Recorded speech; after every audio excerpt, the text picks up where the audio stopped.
Pues bien, vamos a empezar. Mi nombre es David Alameda, soy vicedecano de la Facultad de Empresa de la Universidad Pontificia de Salamanca y organizamos junto con Innuba, tanto la Universidad Pontificia de Salamanca como Innuba, esta sesión, que es una conversación que le hemos puesto el título, esperemos que os guste, más allá de la utopía, ¿no? La innovación social en las organizaciones. Bienvenidos todos, todas a esta sesión y se trata más de una sesión formativa, es una charla precisamente con dos expertos en innovación social que colaboramos desde la universidad hace ya tiempo con ellos, que son David Alayón y María García, que van a compartir con nosotros durante un tiempo pues bueno, su visión sobre la innovación social y sobre todo responder a la pregunta con la cual nos marcábamos el objetivo de esta sesión. Si estamos en utopía con esto de la innovación social o si esa utopía es posible, ¿no? Os presento a David Alayón, él es Chief Foresight Officer de Innuba, cofundador también de Innuba y de Mindset. Y también tenemos esta tarde a María García, que es CEO y cofundadora también de Innuba, ¿no? Van a desarrollar durante la primera parte de la sesión pues un do a tú, ¿no? Que decíamos cuando lo organizábamos, a modo de conversación entre los dos. David nos va a hacer un contexto general, sobre todo para que entendamos de dónde partimos, por qué la importancia de la innovación social, los qués han motivado que cada vez sea más urgente o pertinente la incorporación de la innovación social. Y luego María, a continuación, pues va a recoger ya lo que es la metodología propia, ¿no?, de la innovación social. Ella va a responder más a los cómo, ¿no?, a cómo se lleva a cabo o cómo entienden. Innuba es una consultora de innovación social, entonces cómo desde Innuba y como desde su propia metodología trabajan los proyectos de innovación social. Y luego abriremos turno de preguntas, es un espacio de conversación, de debate en el tiempo que tenemos para profundizar en esta utopía o no utopía. Eso intentaremos al final de la sesión dar esa respuesta. Pues nada más, yo creo que los protagonistas sois vosotros, por lo tanto, David, muchas gracias, María, muchas gracias por estar esta tarde con nosotros. Gracias a todos los participantes también y cuando queráis, todo vuestro. Genial, muchas gracias, David. Dale, pues venga, comparto pantalla yo. Perdona, David, mientras que pones pantalla, si queréis ir haciendo preguntas, tenéis el chat, podéis ir incorporando las preguntas que las vamos a ir recogiendo y las vamos a ir lanzando a los protagonistas. Vale, ¿ves bien la pantalla, verdad? Sí. Venga, me quito la mascarilla. Hacemos un poco de espacio por aquí. Vale, pues nada, vamos a empezar una mini introducción, una mini charla. Yo le dedicaré 10 minutos, María otros 10 minutos. Yo me centraré, como dijo David, en el contexto y en los qués, en algunos ejemplos, y María en los cómo, ¿no? En el cómo se puede, qué herramientas o qué metodologías, cómo una empresa o vosotros mismos podéis involucraros y profundizar en este mundo de la innovación social, ¿no? Y luego la parte interesante creo va a ser la parte de preguntas, donde va a surgir una conversación yo creo que muy natural y muy nutritiva. Empiezo con simplemente definiendo o poniendo encima de la mesa el concepto de progreso. Yo creo que se ha hablado mucho de progreso en quizá la última década, con muchos autores, ¿no?, como Steven Pinker o como Hans Rosling, que tiene un libro maravilloso que se llama Factfulness, y diferentes personalidades, ¿no?, como puede ser Bill Gates, que abanderan un poco este movimiento, ¿no?, del nuevo optimismo, ¿no?, ese nuevo optimismo que plantea un futuro utópico, ¿no?, o positivo, donde hay diferentes indicadores, los negativos decrecen y los positivos crecen, ¿no? Digamos que el nivel de mortalidad infantil decrece, el nivel de pobreza decrece, el nivel de acceso, por ejemplo, a la educación crece a nivel general. De hecho, en el libro de Factfulness, que os digo es maravilloso, de alguna forma te retan esas creencias que a lo mejor te hacen una pregunta, crees que las cosas están peor de lo que están y luego pues ves que no es así, ¿no? Claro, esto sería una interpretación. La otra es cuando miras a nuestro alrededor, ¿no?, en el contexto en el que vivimos, pues evidentemente todos los indicadores del cambio climático, ¿no?, y relacionados con el medio ambiente, pues brillan por su ausencia en la parte positiva, ¿no? Tenemos un continente de plásticos cada vez más grande, los polos se están derritiendo, esto está generando un efecto casi, ¿no?, una tormenta perfecta que está generando pues, cambios a nivel de agricultura, a nivel de las grandes ciudades, la temperatura crece, genera como cambios sistémicos, ¿no? A nivel social pues pasa algo parecido, depende cómo interpretes el indicador, de hecho hay algunas voces críticas, ¿no? Hay otro autor que se llama Jason Hickel, que tiene un libro que se llama La división, de Divide, que de alguna forma, bueno, dice que dependiendo de cómo cogemos esos indicadores, ¿no?, de progreso, pues se puede ver que claramente hay algunos que progresan más que otros y dependiendo incluso geográficamente o por colectivos, pues hay algunos que no han progresado casi nada, ¿no? De hecho, se está generando una, él lo llama la división por esa división tan grande o por ese gap que se está generando entre quizás los colectivos más ricos y los más pobres y como algunos pues crecen a nivel acelerado, ¿no?, diferentes indicadores y como otros, ¿no? En este contexto en el que vivimos, digamos que las empresas tienen un peso bastante grande. Muestro esta slide casi como epítome, ¿no?, del cambio. Un periódico, ¿no?, como The Financial Times, que de alguna forma publique, ¿no?, que el capitalismo necesita un reseteo, creo que es bastante indicativo, ¿no? Digamos que las empresas y el sistema socioeconómico que se ha ido creando y generando a lo largo de los años, pues se ha construido básicamente sobre la inconsciencia. Es decir, se han generado modelos de negocio que de alguna forma no medían el impacto que generan los propios negocios, sino medían básicamente el retorno económico, ¿no? Y la búsqueda era principalmente cómo retornar, ¿no?, un mayor beneficio, por ejemplo, para los accionistas, ¿no? Claro, cuando se han empezado a interpretar diferentes indicadores, ¿no?, por ejemplo, el impacto que se genera en el planeta, ¿no?, a la hora de explotar un modelo de negocio, pues bueno, se ha visto que ese daño no se repercute, digamos, en el precio. Surge en los años 50 el concepto de la RSC, un concepto que está genial para intentar devolver, ¿no?, algo al planeta y a la sociedad, ¿no?, independientemente de, o por lo menos por el enriquecimiento de las empresas a nivel de modelo de negocio, pero no es suficiente, ¿no? Digamos que la RSC se ha visto que está genial para muchas cosas, pero por otro lado perpetúa, digamos, el modelo original de la compañía. Por otro lado, no está vinculado con la parte de negocio, por lo tanto, al no estar vinculado, pues si el negocio va mal, donde primero se recorta es la parte de RSC. Digamos que no plantea una solución, sino casi un periodo de tránsito.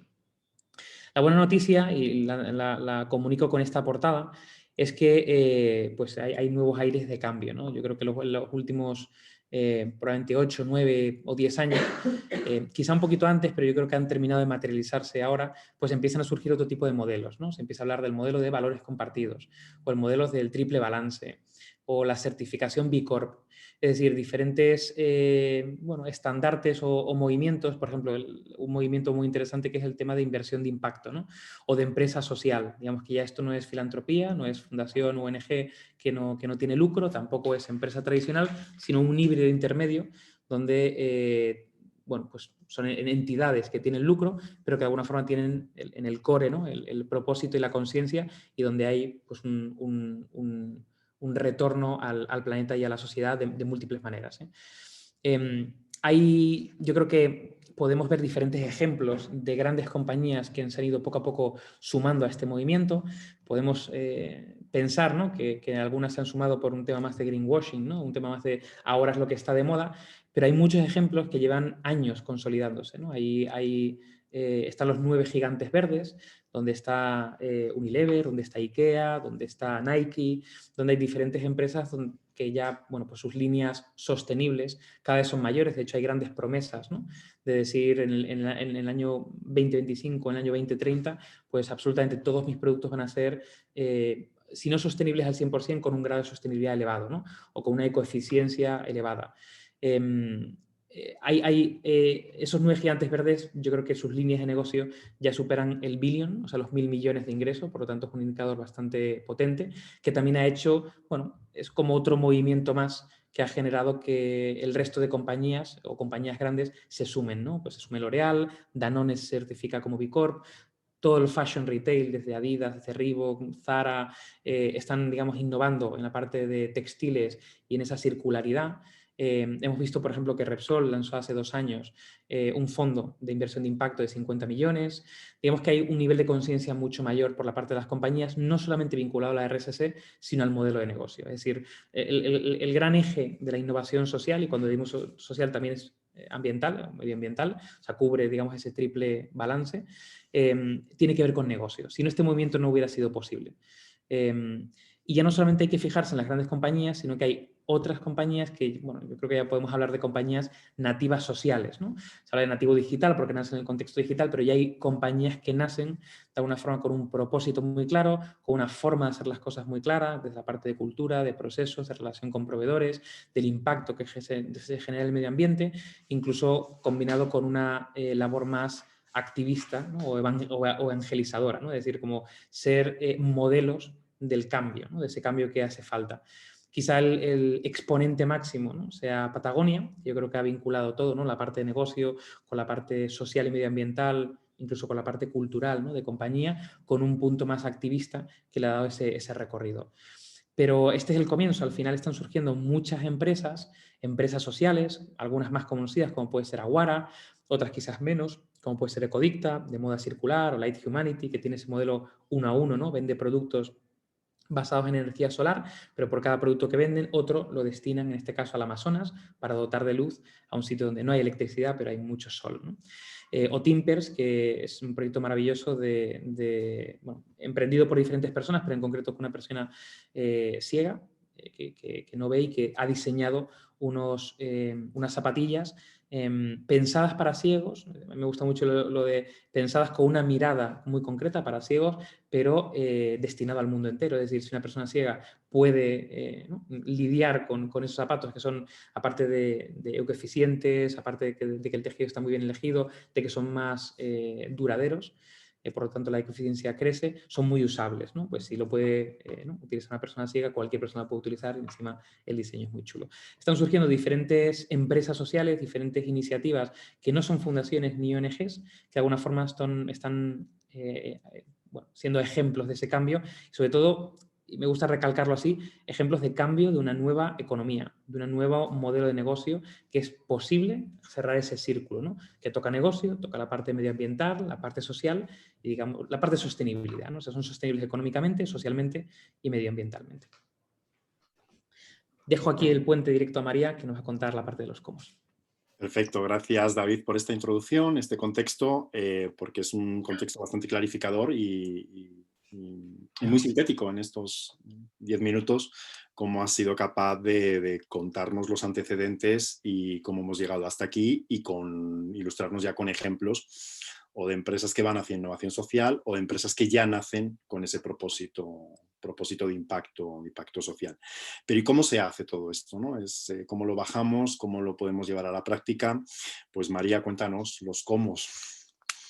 Pues hablando de cómo, ¿no? Uno de los, digamos, de los retos que contiene y tiene en sí mismo el sector, el área de la innovación social es que la mayoría de los proyectos en el cómo muchas veces se resuelve el qué, ¿no? Y no es un trabalenguas, ¿no? Es decir, en este caso, la metodología que se usa para diseñar esas soluciones, esos servicios que atienden a necesidades sociales urgentes que apuntaba David, no solo importan, sino que directamente son igual o más importantes que el propio resultado. Aquí abrimos un buen melón que decimos en Innova, porque las dinámicas y las culturas de las compañías, las metodologías y las herramientas no siempre están preparadas para acometer este tipo de proyectos. Algo tan básico que nos encontramos nosotros cuando aterrizamos hace 6 años es que dábamos por hecho que muchas compañías, muchas organizaciones y muchas personas tenían de alguna manera inyectado en su ADN una manera de trabajar que nosotros llevábamos años haciendo en otras compañías que no eran necesariamente innovación social. Y estoy hablando, por ejemplo, de lo colaborativo, ¿no? Es decir, los modelos colaborativos que no son trabajar en equipo o los modelos de escucha, ¿no? De escucha activa, donde construyes a partir de un poco las aportaciones de otros, o los modelos transformacionales que hablan un poco de una conciencia personal a la hora de abordar proyectos. Esto no se lo inventa el sector. Es de alguna manera la conjunción de un montón de disciplinas y tiene que ver un poco con el propósito y el para qué se montan proyectos, ¿no? Entonces, lo que estáis viendo aquí es una metodología que co-creamos con todo el equipo para de alguna manera cerrar el círculo y garantizar que cuando nos contratan un proyecto, que cuando de alguna manera nos ponen encima de la mesa una preocupación de una compañía, no atendamos de manera táctica, ¿vale?, al proyecto, sino que de alguna manera abramos el observador y veamos esto como una oportunidad para hacer todo el camino, ¿no? Veis que este modelo, que tiene 5 fases, que tiene que ver con el ser, con el creer, con el hacer, con el decir y con el medir, es el resultado de un viaje completo en el que decimos si una empresa se quiere transformar socialmente, y cuando decimos transformar socialmente decimos apostar de forma radical, y cuando decimos radical no es radical por extremo, sino desde la raíz, desde el ADN del negocio en el impacto social. Es decir, nos vienen cuando aparecen comités de dirección o incluso departamentos concretos para decirnos, nosotros no queremos hacer un proyecto, queremos hacer un plan de transformación social, les invitamos a pasar por este viaje, en el que en una primera fase lo que hacemos con las compañías es una toma de conciencia de su para qué, personal y colectivo, y señalo el personal porque la diferencia entre un propósito con impacto social y un propósito, por ejemplo, de branding o un propósito comunicacional, es que es el resultado de alinear propósitos profundos, ¿no?, vitales, casi vitales, ¿no? Que eso no quiere decir, como muy bien apuntaba David, que estén apartados del negocio, porque creemos mucho en lo que llamamos enriquecimiento colectivo. Pero para que un propósito sea movilizador, un para qué corporativo sea movilizador, tiene que trascender al negocio, no es una misión ni una visión, y tiene que contribuir de forma importante a cambiar el mundo, independientemente de tu categoría. Ese propósito te garantiza que todas las fases siguientes van a ir en cascada, van a ir alineadas. Una parte muy importante que peleamos y que es otra asignatura pendiente en las compañías tiene que ver con los llamados planes de cultura, ¿no? Para que cualquier proyecto, diseño de producto y servicio funcione, tiene que haber una integración cultural a todos los niveles. Y no vale con, digamos, un abordaje tradicional de unos cursos de formación de recursos humanos y ni siquiera con la voluntad de unos embajadores, unos cuantos, ¿no? Se trata de empapar de forma transversal ese propósito y ese impacto social a todos los escalones. El tercer nivel, y decimos nivel porque cuando ideamos este modelo, esta metodología, creímos que idealmente era consecutivo, pero como la vida misma, las cosas a veces no ocurren de forma, digamos, consecutiva, sino que pueden solaparse, ¿no? Y en este caso viene la parte del doing, que es cuando te contratan o te encargan una solución que atienda a una necesidad social urgente, tenga que ver con la categoría y impacte directamente en el negocio. Evidentemente, cuando hacemos esos doings que nos parecen importantísimos para garantizar que esto no queda en un greenwashing, que no queda en un decir sin accionar y sin demostrar, es muy importante, de alguna manera, tener a la compañía alineada, tener a los empleados de alguna manera que han interiorizado ese para qué y no de forma, digamos, superficial. El cuarto nivel tiene que ver con algo que hablábamos hace un ratito con el equipo, que en muchas compañías muchas veces se vive aparte, ¿vale?, de los proyectos de impacto social y que son claves para el éxito, que es ni más ni menos que la comunicación, hacia adentro y hacia afuera, ¿no? Muchos de nosotros que venimos de un recorrido previo en el mundo de la comunicación sabemos que la comunicación puede ser buena o mala a nivel de impacto, depende de cómo y para qué la uses, ¿no? En este caso, los proyectos de impacto social que no estén empaquetados con una buena comunicación, con un buen branding, con un buen plan, muchas veces se quedan en el camino. Y la construcción que decimos nosotros de una narrativa auténtica para que lo que se diga, lo que se haga y lo que se sienta vaya a la misma dirección es fundamental. Y algo que también apuntaba David en los proyectos que os contaba y en los ejemplos tiene que ver con la medición.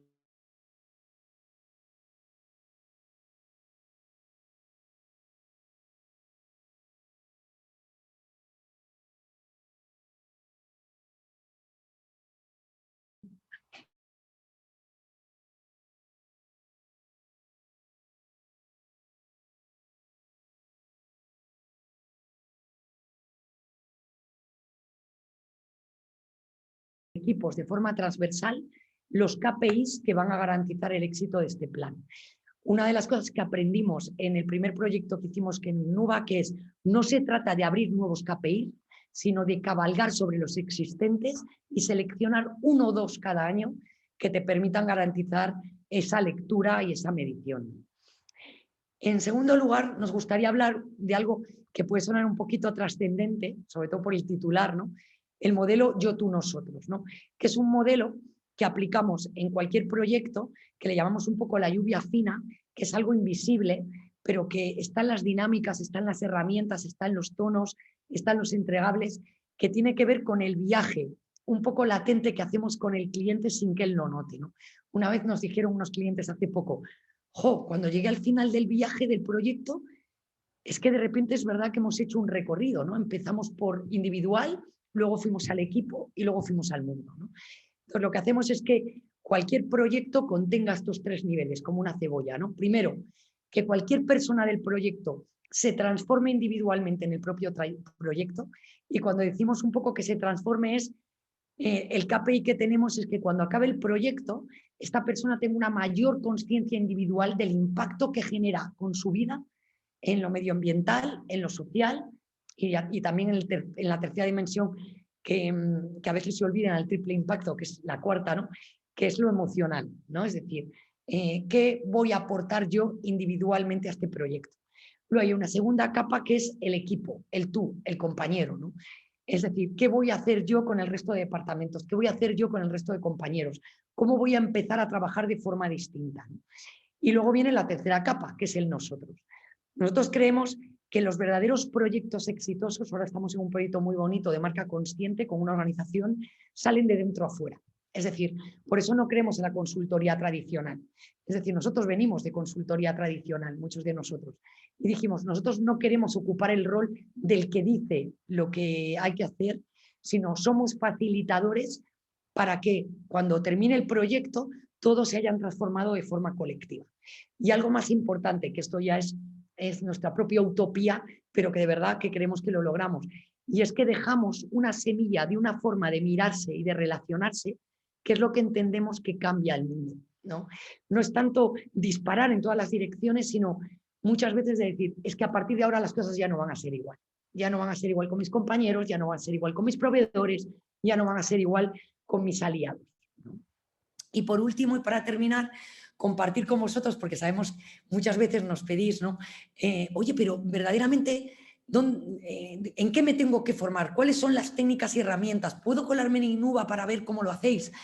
Y decimos todo el rato, pero si es que nosotros somos los primeros que estamos en profundo aprendizaje, ¿no? Es decir, todos los años nos apuntamos a cursos nuevos que lo que hacemos es detectamos, eso sí, las herramientas y las técnicas que de alguna manera tienen las siguientes características para nosotros, porque no puede ser de otra manera. Uno, que hablen de escucha, las técnicas y herramientas que nos ayuden a escuchar, como es el caso de Teoría U, como es el caso de Design Thinking, como es el caso de Futuros, por ejemplo, como es el caso de Pensamiento Sistémico, nos encantan, ¿no?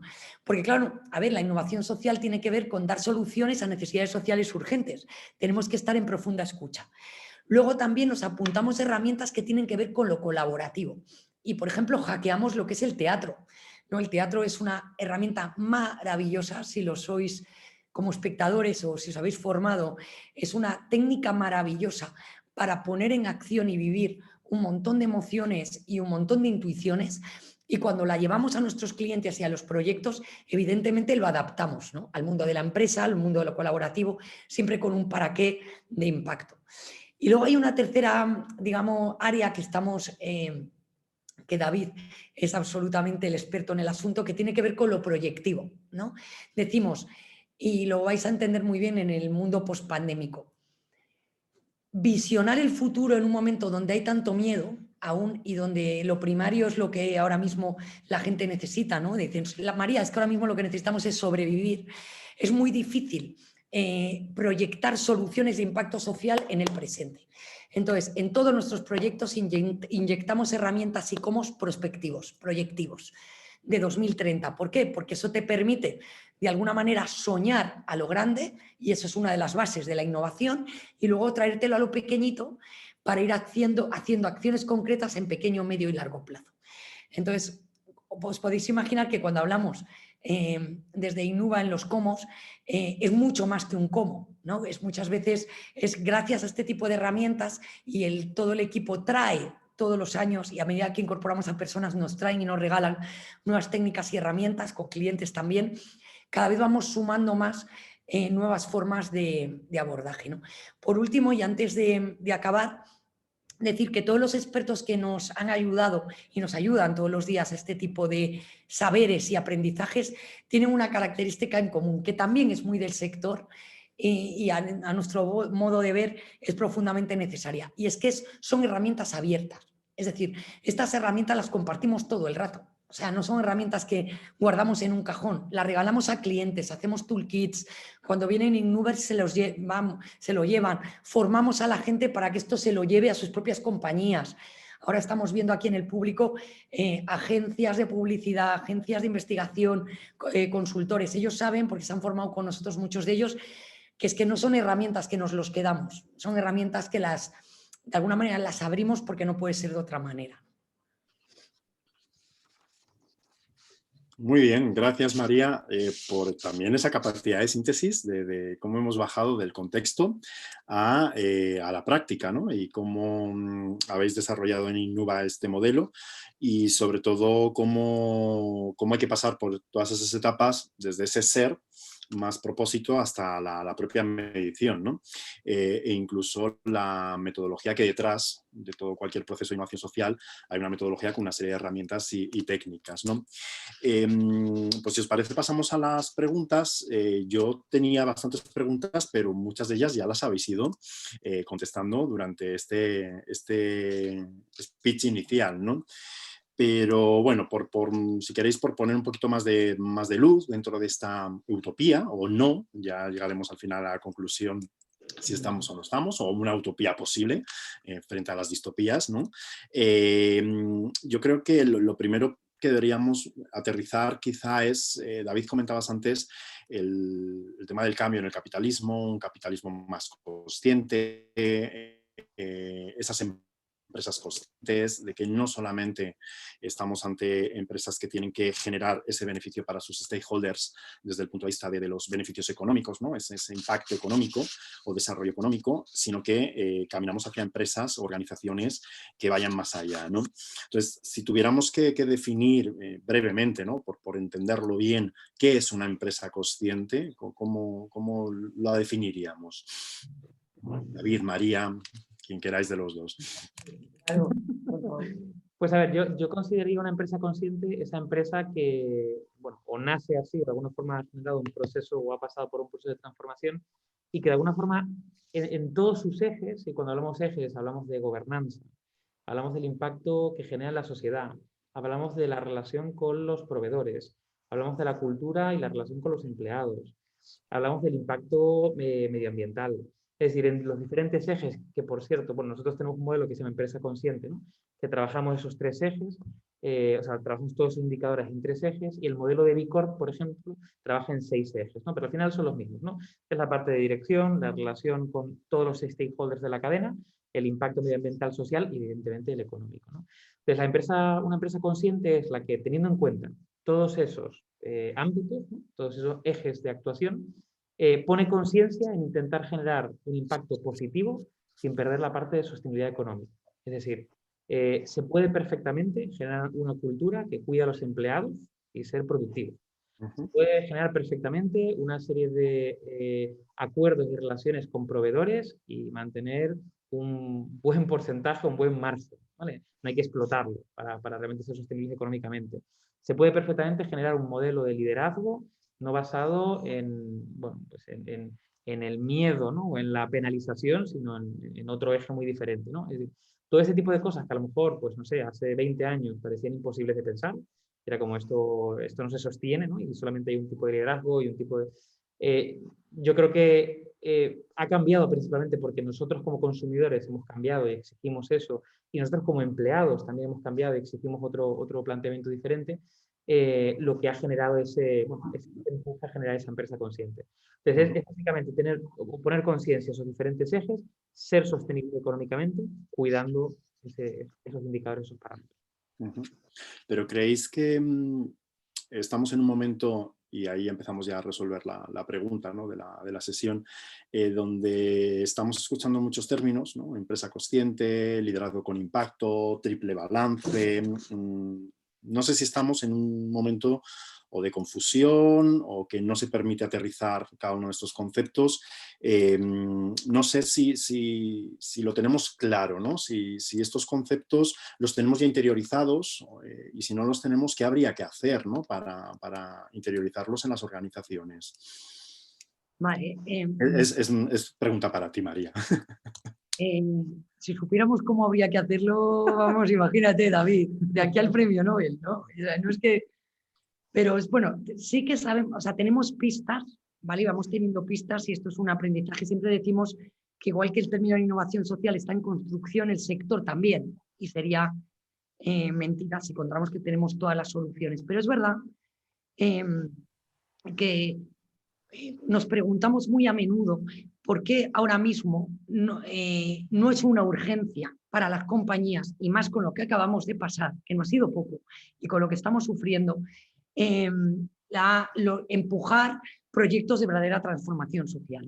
Y ahí es una labor de todos, ¿no? Sigue habiendo un mindset o una creencia limitante entre el que el negocio está por un lado, ¿no? Y dicen, mira, María, es que aquí lo importante ahora es salvar las posiciones y los puestos de trabajo, porque como no pague las nóminas, ni social ni nada. Esta es la creencia limitante, ¿no? Cuando en realidad nosotros siempre, y lo demostramos con datos, que la innovación social puede ser una autopista para poder garantizar precisamente esos salarios. O sea, seguimos aún pensando que es excluyente, o que es un lujo, o que es la siguiente capa, o que primero tienes que tener la cuenta de resultados saneada para luego directamente ayudar al mundo. Y como bien apuntaba David, lo del enriquecimiento colectivo no es ninguna broma, porque el cliente no solo va a apostar por compañías, que de alguna manera estén en esto, sino que directamente esas compañías van a crecer más y mejor. O sea, nosotros siempre decimos, el impacto social no es buenismo, no es una voluntad social añadida y complementaria, puede ser una autopista de crecimiento si verdaderamente te lo tomas en serio. Precisamente era una de las preguntas que quería también lanzaros. Es todo lo contrario. ¿Qué no es la innovación social, ¿no? Ahora acabas de apuntar que si el negocio es lo que prima, y si eso tendremos tiempo para lo otro, nos recuerda a modelos, ¿no? Modelos de un marketing social o una RSC, ¿no? Entonces, si tuviéramos que también, por ser concretos, ¿qué no es la innovación social? ¿Qué diríais? Por favor. A ver, en el modelo... Son preguntas un poco buscadas, ¿no? No, bien, bien. En el modelo que comentaba María antes, ¿vale? Del being, believing, saying, doing, es decir, todo ese modelo, digamos que tiene un orden por un motivo muy concreto, ¿no? Es decir, innovación social no empieza por el saying, ¿no? Es decir, no empieza por comunicar. Porque hay muchas empresas que ahora mismo parten de una promesa, ¿vale? En el 2030, en el 2040, de comunicar, digamos, pequeñas cosas que están haciendo, lo cual está genial comunicarlas, ¿no? Pero realmente tiene que haber un compromiso y tiene que haber un roadmap de actuación en el tiempo, ¿no? La innovación, en el fondo, tiene que ver con identificar esos puntos de mejora, generar modelos nuevos, por eso es innovación, ¿vale? Modelos novedosos, tanto de relación con los diferentes stakeholders como modelos de negocio, literalmente proyectos, productos, servicios, tienen ese impacto positivo. Entonces, claro, si empiezas con la parte de comunicación, de alguna forma te puedes perder, ¿no? en comunicar muy bien algo que realmente al final a lo mejor no haces, ¿no? Entonces, la innovación social empieza por el hacer. Evidentemente empieza por ese propósito, por haberlo de alguna forma tocado, interiorizado todos los stakeholders dentro de una empresa, o incluso dentro de un sector. Pero realmente la parte clave de todo esto y donde insistimos es que las empresas tienen que hacer. Tienen que tangibilizar esos buenos propósitos en productos y servicios. Y una vez que lo han hecho, ya se puede comunicar. Y de hecho, recomendamos comunicar. Recomendamos porque al final es como una especie de ciclo virtuoso, ¿no? De alguna forma empiezas a comunicar algo que ya has hecho, eso te retroalimenta a lo mejor nuevos clientes, empiezas a generar o ser modelo dentro del propio sector, se puede perfectamente generar una comunicación muy positiva y muy efectiva desde ese plano, pero siempre haciendo y con el compromiso de hacer. Entonces, para nosotros la innovación social, pues es eso, es novedad, es generar, es generar proyectos, productos y servicios que tienen impacto positivo y tienen retorno económico, y desde luego lo que no es sería pues o contarlo o quedarse en ese punto, ¿no?, de greenwashing o de... Entonces estamos ante pasar de los storytelling a los doing, ¿no? Fundamentalmente, y demostrar que eso es posible. Precisamente hay preguntas ya entre el público que tiene que ver con esto, con ejemplos, ¿no? Con ejemplos reales, ¿no? Ascensión nos pregunta qué ejemplos de proyectos tenéis como referentes en las compañías que habéis trabajado, ¿no? Eso es doing. Eso es Rubén, efectivamente. Para contestar a esa pregunta hay una parte, vamos, una puntualización importante, que además me la hicieron en una entrevista hace tiempo y la contesté. Digo, qué buena pregunta me acaban de hacer, ¿no? Y me hacía una pregunta muy parecida a esta, pero la continuación básicamente era: esas empresas referentes con las que habéis trabajado, ¿de alguna forma os creéis que se están transformando, ¿no? Es decir, así como un complemento un poco más, ¿no? La tenía por ahí apuntada, pero bueno, ya. Vale, pues a ver, contestando a esa pregunta, nosotros la verdad que un cambio, ¿vale?, de paradigma que hicimos, pues probablemente hace unos 2 años y medio, fue empezar a trabajar con personas y no empresas, ¿vale? Yo podría decir ahora mismo, pues Yoigo o Leroy Merlin son 2 empresas con las que hemos trabajado mucho tiempo, que se han transformado, me parece que son referentes en muchos aspectos en ese ámbito. Pero claro, probablemente si eres cliente de Yoigo o eres empleado de Leroy Merlin, puede ser perfectamente que tengas una opinión a lo mejor, no sé, con matices diferentes a lo que nosotros podemos decir habiendo trabajado internamente, ¿vale? Claro, al final hay que pensar que las empresas grandes o con un cierto tamaño, bueno, en general, las empresas en general tienen, o las grandes concretamente, son transatlánticos, ¿no? Es decir, al final estamos no en un momento de confusión, sino en un momento de transición.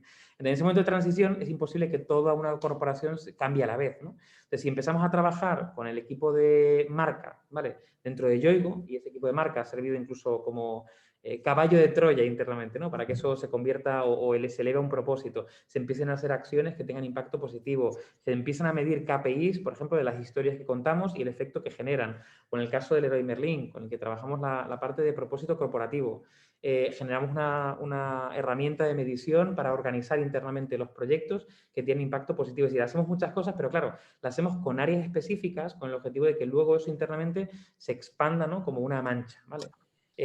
Nosotros estamos encantados de seguir acompañando en esa expansión de esa mancha, pero sabemos que va a llevar tiempo. Precisamente eso es lo que puede explicar que todavía la innovación social en compañías vaya lenta, ¿no? Claro, Su aplicación. claro, va lenta principalmente porque aunque haya una oportunidad clara, ¿vale?, y ya, vamos, trascendiendo la innovación social, hablamos de innovación, es decir, la innovación en sí ya de por sí va lenta a las compañías principalmente por eso, ¿no? Concretamente la innovación social, yo creo que hay muchos factores que reman a favor de eso, de que se implante, pero va a ir lento. ¿Por qué? Porque al final pues, tenemos un sistema socioeconómico con muchos años que se ha ido sedimentando y tenemos empresas pues también muy pesadas con muchísimos empleados y donde, bueno, han sido creadas para perdurar y no para cambiar o para adaptarse. Por lo tanto, es bastante complicado entrar ahí. Pero bueno, Esto tiene bastante relación con algunas de las preguntas que están Andrea, Yolanda. Las junto las dos porque tienen mucha relación con el tema de la aplicabilidad a empresas ya o a negocios ya establecidos, ¿no?, como ya emprendidos, cómo se baja la innovación social. Nos pide Andrea algún ejemplo, o incluso Yolanda nos plantea qué pasa con el caso de las startups, ¿no? Si también pueden desarrollar innovación social. Uy, se ha abierto un micro. Sí, se ha abierto un micro. No sé si es alguna de las dos, de Andrea o Yolanda, con la pregunta. Podéis abrir micro sin problema. Bueno, si no, pues podéis Hola, ir. buenas. Sí, Sí, bueno, yo no lo tenía abierto, pero ya que están dando el espacio, mi consulta en realidad es porque, claro, yo siempre he trabajado en el área de sistemas de gestión. Entonces, eh, mm, que he visto mucho el tema de los KPI, el círculo, ¿no?, de la mejora continua, tanto en medio ambiente como responsabilidad social y bueno, muchos temas que normalmente se ven en un sistema de gestión integrado. Y claro, mi consulta es, de manera práctica, un ejemplo de cómo en el rubro en el que yo estoy, en el rubro de la industria de petróleo y gas. O sea, yo claramente lo veo en temas de medio ambiente o de innovación o value engineering, que se puede hacer cosas para mejorar ciertas situaciones. Pero netamente innovación social, no sé cómo lo podría incluir en el día a día o cómo se podría trabajar en un ambiente así en el que el capitalismo está en su máxima expresión. Eso es una. Y otra, para las personas que quieran empezar su startup o su propio emprendimiento, ¿cómo funcionaría también lo que uno aprende en el máster? Ujú. Vale, yo me quedo con la primera parte y David, que es un experto en Venga, startups, seguro que vamos, te va a poner la cabeza de ejemplos que vamos.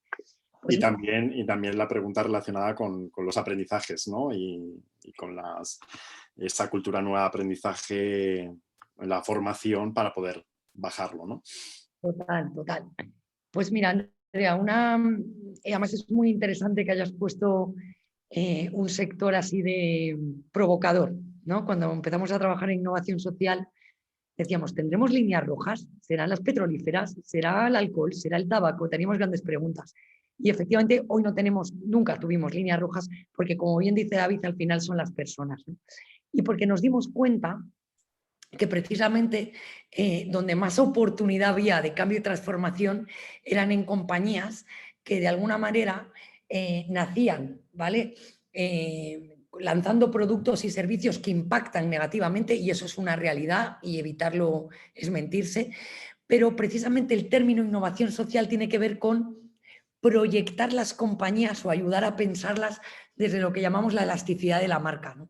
Nosotros en los proyectos de innovación social lo que hacemos cuando formamos a la gente en ello, cuando empujamos proyectos y cursos alrededor de esto, es ayudar a pensar la compañía desde un sitio más amplio, ¿vale? Es decir, estirar de alguna manera el negocio para pensar en tangenciales que a lo mejor uno no se había planteado. A lo mejor alguien no se había planteado que tu compañía puede lanzar una universidad o que tu compañía de alguna manera puede estar trabajando en proyectos educativos, ¿vale? O en proyectos que tienen que ver con la tecnología, que directamente no tienen que ver con tu negocio, pero que pueden ampliar tu negocio. Es decir, nosotros siempre decimos que la innovación social, pero la innovación en general, es una herramienta maravillosa para ampliar de alguna manera la mirada y las posibilidades de mi negocio y con ello el enriquecimiento del propio negocio. Y por eso muchas veces, y es muy bonito, el proyecto de impacto social provoca un efecto multiplicador en el pensamiento innovador del negocio. Y dicen, gracias a trabajar en un proyecto de impacto social, ahora he abierto una línea de negocio que no me había planteado, que me da mucho retorno, ¿no? Siempre ponemos el ejemplo de Sumitomo, que es un laboratorio farmacéutico coreano que tenía problemas para entrar en unas zonas geográficas, que tenía una vacuna para la malaria y lanzó una mosquitera, ¿vale? Para prevenir la malaria. Este ejemplo nos parece muy bonito porque un laboratorio farmacéutico y una mosquitera, ¿qué tiene que ver? ¿No? Si fuera el Corte Inglés o el Coronel. Bueno, pues es hoy una de sus líneas más rentables. Y si no se hubieran pensado de manera más grande, esa línea no hubiera existido. Entonces, por resumir, la innovación social es una herramienta fantástica para pensar tu negocio desde otro sitio. Y encima, y sobre todo, impactas positivamente. Perdonad. También aportando un poco en la misma línea, yo creo que en el máster, por cosas concretas, y ya viendo un poco tu área, ¿no? que pues, está muy vinculada a la parte de procesos, incluso a la parte de medición. O sea, digamos que hay, por ejemplo, bloques que tienen que ver con la medición de impacto o un bloque concreto de economía circular. Entonces, son bloques que de alguna forma yo creo que pueden abrir miradas y dar una visión diferente, por ejemplo, porque la medición de impacto tiene un tipo de medición, un tipo de herramientas y un tipo de KPIs diferentes, a la hora quizá no de que sigas haciendo el mismo trabajo que haces, sino ampliarlo o incluso, bueno, con esas competencias, moverte a un área anexa para poder desarrollarlo, ¿no? El mundo del petróleo, por ejemplo, es un mundo que está cambiando mucho. Hemos estado con Repsol. Yo sigo de cerca mucho a Shell, concretamente, y yo creo que son... Bueno, pues al final va a venir la regulación por un lado, va a venir por el otro lado la parte de consumidores, va a haber la industria por otro y al final tiene que haber una transición energética en general, ¿no? E incluso de los combustibles fósiles, ¿no? Entonces, bueno, yo creo que todas las empresas van a tener que cambiar y creo que es una oportunidad interesante para formarse en algo que de alguna forma puede impulsar o ser parte de ese cambio, ¿no? Precisamente era una de las preguntas también del público que tenía que ver con cuál es el mayor problema que os encontráis cuando hay que aplicarlo a una empresa, ¿no? Cuando habláis con las empresas. Y el participante opina que es el tema del impacto, el retorno y la medición, ¿no? Entonces, se cuentan con herramientas de medición y también nos apunta que hay que convencer de que ese impacto no es filantropía, ¿no? Entonces, cuando estamos hablando de ese impacto y cuando estamos hablando de esa medición, ¿a qué nos estamos refiriendo, ¿no? Por tener algunos KPIs claros cuando se llegan a las organizaciones para desarrollar proyectos de innovación social o de transformación. Ya no hablamos de proyectos, sino todo lo que es la transformación. Vale, yo ahí apuntaría una cosa que además nos dimos cuenta con el estudio que vendrá después y nos hicieron una entrevista y quizás los que venimos del mundo de la investigación, como tú, David, y yo, sabemos muy bien. A mí una cosa que me ha sorprendido profundamente es que los KPIs tradicionales de investigación no se han movido. Es decir, que el mundo se ha movido en un impacto social, económico, medioambiental y emocional, y digamos que el diseño de los proyectos de medición convencionales de las grandes compañías no se han agitado. Entonces, ¿por qué lo sabemos? Porque nos contratan a nosotros los estudios de medición. Y yo digo, pero si no somos un instituto de investigación, que lo hacemos muy bien, ¿eh? Pero yo digo, ¿pero qué está pasando, ¿no? ¿Qué está pasando? Que es la pescadilla que se muerde la cola uno y otro. Que la propia compañía no está encargándolos, ¿vale? Porque directamente no está viendo la necesidad de esos KPIs, pero los propios, digamos, consultoras e institutos de investigación no están empujando también la posibilidad de medir. Porque es muy, muy importante medir para poder demostrar, y contesto a una de las preguntas de la compañera, que esto necesariamente no es a largo plazo. O sea, nosotros hacemos proyectos con retornos anuales, en lanzamientos con retornos anuales, porque el mundo ha cambiado un montón. O sea, unas zapatillas ecológicas hoy pueden ser unas zapatillas que molan y 100% ecológicas.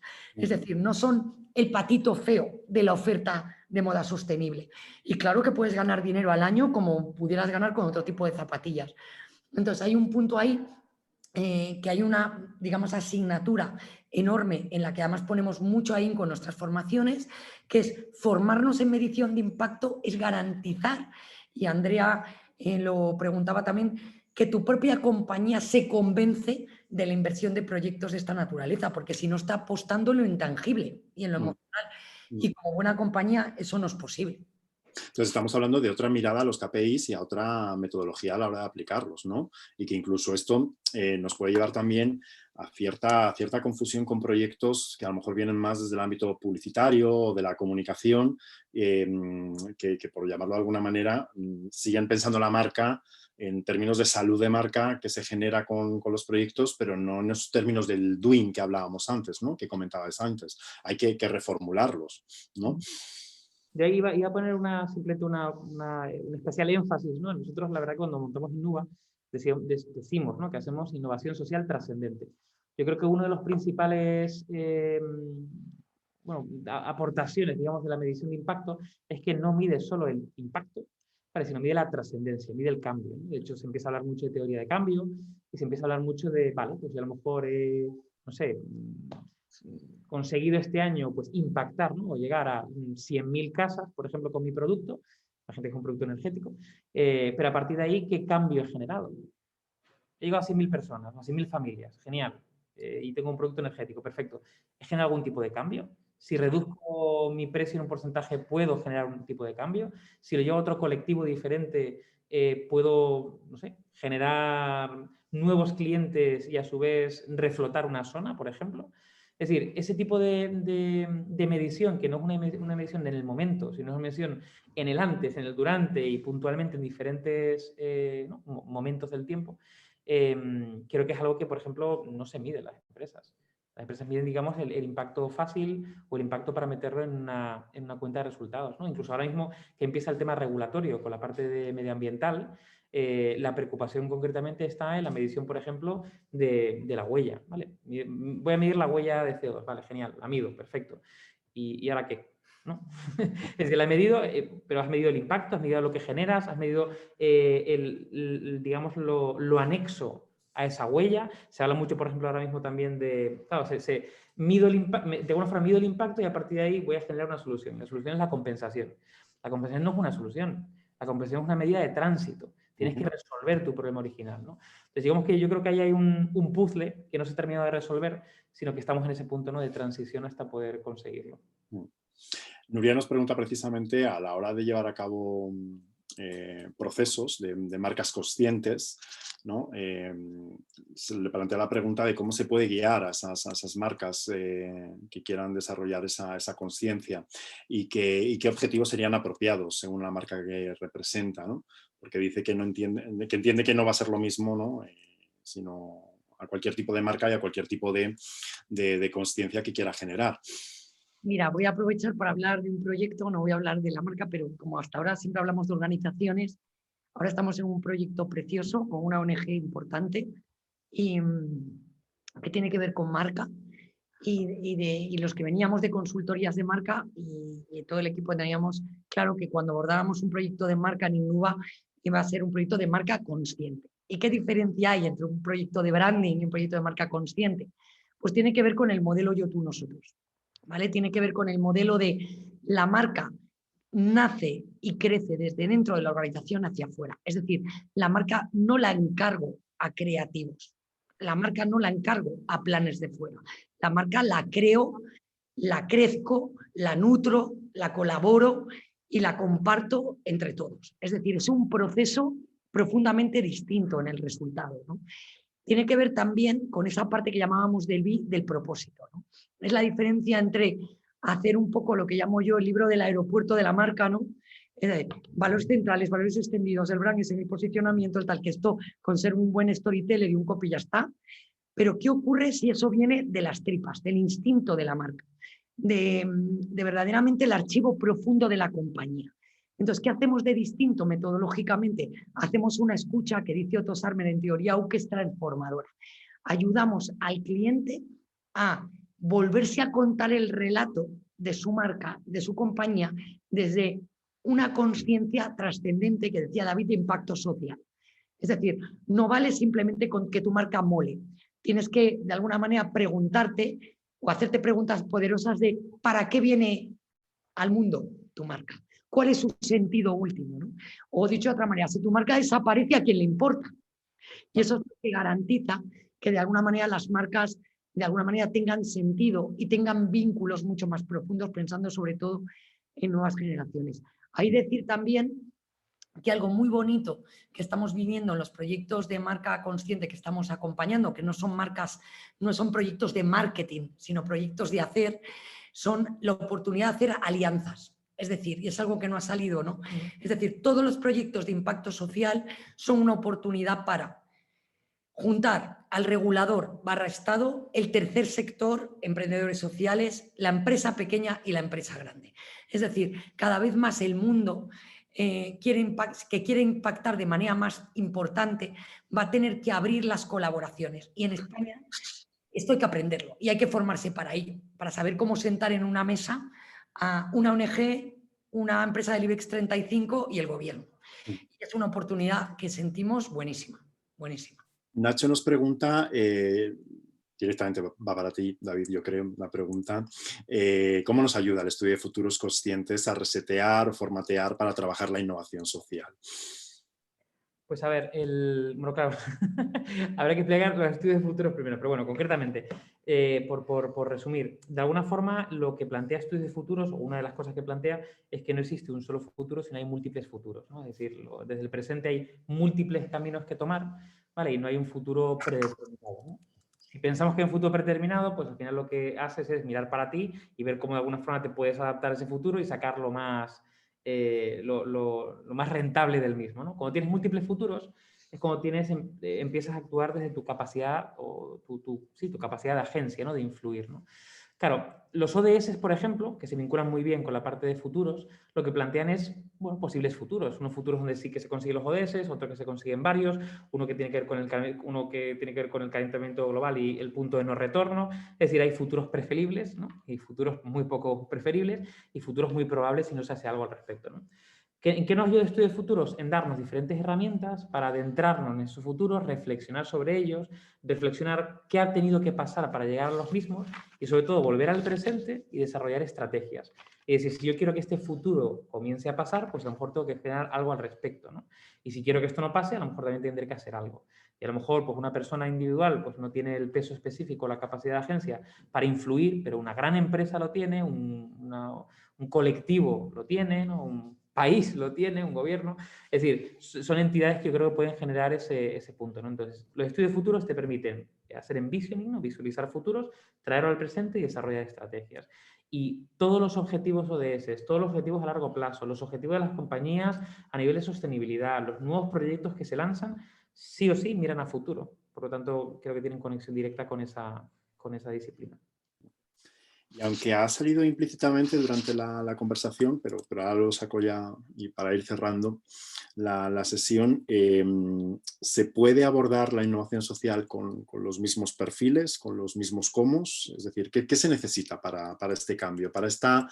nos quedamos con la palabra clave, ¿no?, de la conversación de hoy, para esta transformación, ¿no? ¿Qué es lo que desde vuestro punto de vista sería lo más urgente para todos aquellos que queremos llevar a cabo esta transformación personal, profesional?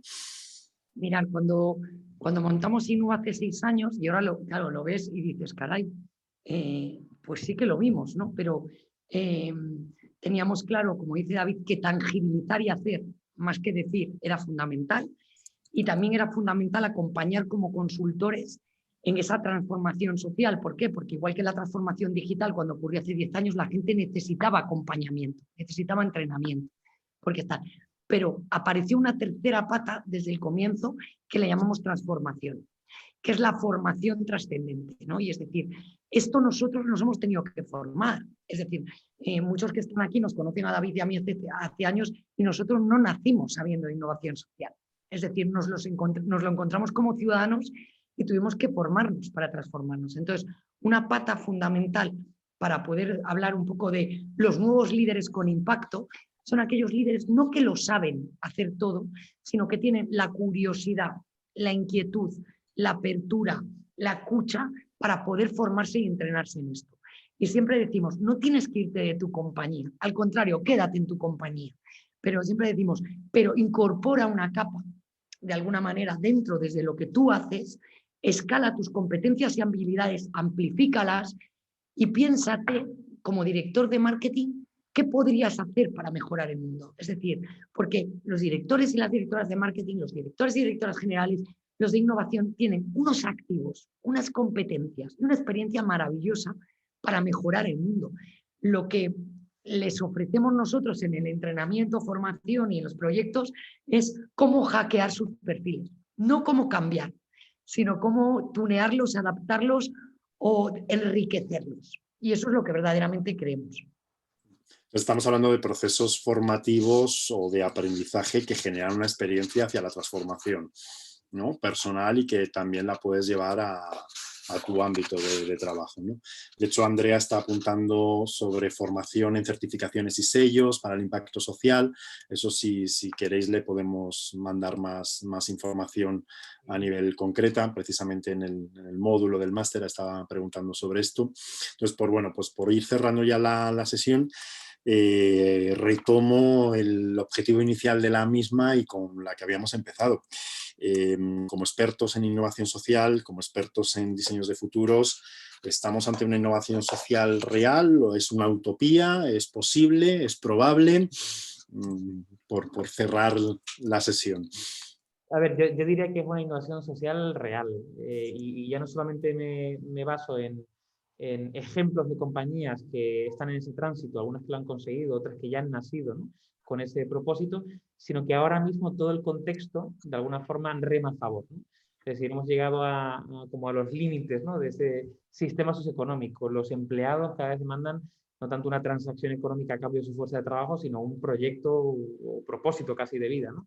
Nosotros como consumidores ya rascamos, la regulación va a remar a favor. Yo creo que absolutamente todo va a remar a favor y no va a quedar otro. Por lo tanto, ese camino o ese viaje, ¿no?, que muchas empresas han empezado y otras ya han nacido en ese contexto es realidad, es real. Sí, María. yo es que como creo profundamente en las utopías, y si no, no hubiéramos montado Indúa. Bueno, de hecho hay un término que es utopía, que me parece muy interesante, que nos descubrió al final también un compañero, Pepo, que tiene que ver, o sea, la utopía es como aquello, ¿no? Aquella visión que no se puede tocar, pero la utopía de alguna forma es como aquel escenario que es mejor del actual, ¿no? Como que plantea mejoras, pero que es tangible. O sea, que la utopía es esa. Total, pero en este caso, y recupero esta distinción semántica, David, que me parece muy importante, nosotros sabemos que el mundo no se cambia, y quizás porque estamos en un momento vital, ni las personas cambian al 100%, pero sí sabemos que somos todos corresponsables de introducir pequeños cambios que sean ejemplo.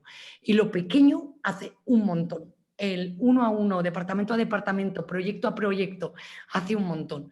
Y desde ahí toda nuestra confianza en que esto va a ser una oportunidad y lo vamos a conseguir entre todos. Vamos. Pues muchas gracias mucho por aprender todavía, ¿no? Y por formarnos. Un gusto oíros. Me quedo con esa frase final de esa transformación personal y que también lo podemos llevar a lo profesional y entre todos generar ese enriquecimiento colectivo para ese impacto que todos perseguimos, ¿no?